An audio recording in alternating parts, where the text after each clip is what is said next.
Devo admitir que estou surpreso com o up de qualidade de personagens que o personagem do Prometheus adquiriu desse novo capítulo do spin-off de Shumatsu no Valkyrie, principalmente devido à relação com Cthulhu, que foi breve, porém interessante, e a sua relação com o nosso semideus favorito, o grande Hércules, que retornou depois de muito tempo para as páginas de mangá da obra, mesmo que seja um spin-off.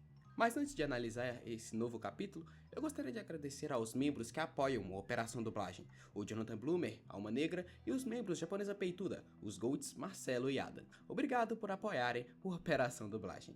Então, sem mais delongas, vamos ao vídeo. O capítulo já se inicia com um diálogo entre o Ku e o Prometheus, assim como finalizou o capítulo passado. O nosso grego se apresentou como deus exterior, e o nosso pequeno Tulane mostrou não se importar com isso. Ele age de maneira bem bárbara ao dizer que só liga se o oponente for forte ou fraco, e parte em direção para um confronto, mas é parado ao ouvir seu cão idoso. A interrupção deu mais brecha para voltarmos ao diálogo deles, como Prometheus salvou o Ku. O cão velho levou o grego até o seu dono, e de lá ele foi levado para começar o seu tratamento e chegou ao momento de agora. O Ku, mais calmo agora, agradeceu pela ajuda de Prometheus, e nessas pequenas cenas dá para ver uma construção interessante da personalidade do Ku, mas falarei disso mais à frente. Na saída, o Prometheus alerta o Tulane que, devido a seu estilo de luta, ele poderia acabar morrendo cedo ou tarde e não vencendo o torneio. Essa estratégia de apanhar muito para evitar no final, contudo, parece mais um estilo de luta de alguém que quer morrer, o que é uma pista dos motivos de Ku estar tão determinado e de se sentir tamanha aversão pelos deuses.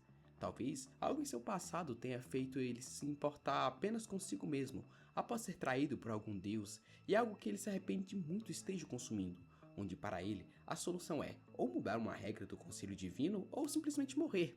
Gostei como esse capítulo aprofundou mais o Ku, e não o deixou ser apenas um personagem que luta porque sim, isso é contra o sistema. Mas agora vamos à melhor parte do capítulo, o retorno do nosso amado Hércules. Algo que para mim será a melhor parte desse spin-off, poder rever alguns deuses que não tiveram tanto tempo de tela fora de suas lutas. O bom é que nessa pequena conversa entre o Prometheus e o Hércules, tivemos mais um reforço do que eram as motivações do nosso querido Hércules. A ideia de lutar pelos deuses por ser o seu dever, e ter uma luta honrosa contra o seu oponente, para que assim os deuses vissem o esplendor da humanidade. Algo que está acontecendo cada vez mais no mangá, com os deuses adquirindo um forte respeito por todos os humanos que lutaram até o momento. O exemplo mais recente é o próprio Okita, que conquistou o respeito de grande parte dos deuses por todos seus esforços contra o Susanoo. Engraçado é ver o Hércules imaginando seu oponente como um clássico guerreiro de Coliseu, mas ele acabou lutando com um humano consideravelmente moderno e muito filha da puta. Ai, pobre Hércules que teve que enfrentar o nosso querido Jack. E por fim, desse trecho, temos o quanto Prometheus e Hércules são amigos. Ou melhor, irmãos de guerra. Ambos são homens que lutam pelo bem da humanidade e seguindo suas próprias índoles independente do que os outros pensem. Mas cada um segue por um caminho diferente. Hércules pelo caminho mais justo, seguindo as regras divinas, e Prometheus um caminho mais tortuoso, sem ligar para as coisas como regras. Ele faz o que acredita ser o certo e faz isso mesmo que ele seja punido. Aliás, para quem não sabe, mitologicamente foi Hércules que libertou Prometheus de seu castigo. Talvez vejamos a adaptação disso no mangá. Indo para a entrada de Prometheus, se liguem que quadro bonito. Muito bom o trabalho que o autor faz com o uso do preto e a anatomia. Compensa de certa forma algumas falhas de proporção em alguns quadros do mangá. E em sua entrada, temos mais detalhes de seu pecado que deu o título de Deus Exterior, ter dado fogo para a humanidade, o que acabou gerando guerras, destruição da natureza e outros tipos de conflito, o que indiretamente foi culpa de Prometheus. Mas ao invés de se arrepender, ele simplesmente não liga. Afinal, assim como aprendemos com Tesla, é o erro que faz a humanidade evoluir. E Prometheus não liga de ser punido se isso der uma chance para a humanidade continuar. Enquanto Hércules repudia tais pecados, Prometheus compreende que eles fazem parte da natureza humana e que erros que fazem a humanidade evoluir. Mais um paralelo interessante entre esses personagens. E um detalhe é que Prometheus aqui é chamado de Titã, algo que faz sentido, pois provavelmente o título ou a alcunha de deuses veio após o fim da Era dos Titãs. Afinal, não faz muito sentido eles serem de raças diferentes, afinal, os gregos são descendentes diretos dos Titãs, só mudaram o nome para realmente se diferenciarem. Aliás, Ares lembra que, caso Prometheus ganhe, provavelmente ele vai pedir, por exemplo, para os deuses não interferirem mais na humanidade, o que simplesmente acabaria com Ragnarok. Mas como já estamos acompanhando o Ragnarok pelo mangá principal, sabemos que ele não vai ganhar. Afinal, o Ragnarok está acontecendo. A questão é saber quando ele será derrotado. Se será agora na luta contra o Wukong ou se será em um round mais à frente. Agora, vamos à entrada do nosso macaco favorito. Ele em si não teve nada demais. Apenas foi boa para ressaltar esse estilo mais rebelde e delinquente de Wukong e seus companheiros também. Algo que combina com os seus conceitos mitológicos, já que um delinquente combina bastante com uma figura rebelde que é a figura de Sun Wukong. Temos a passagem dizendo que ele venceu toda uma tropa celeste composta por 100 mil soldados, em referência à revolta nos céus que Wukong fez na mitologia, na qual ele foi capturado pela tropa do Imperador de Jade, e logo em seguida foi punido por Buda, algo que pode ser adaptado para uma luta entre Wukong e Buda apenas.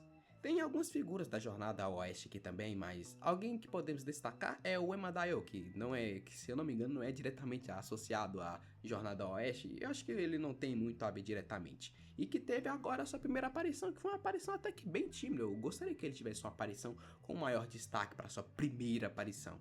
Ele parece conhecer o Wukong, e talvez por ele ter sido juiz do julgamento do nosso pequeno macaco.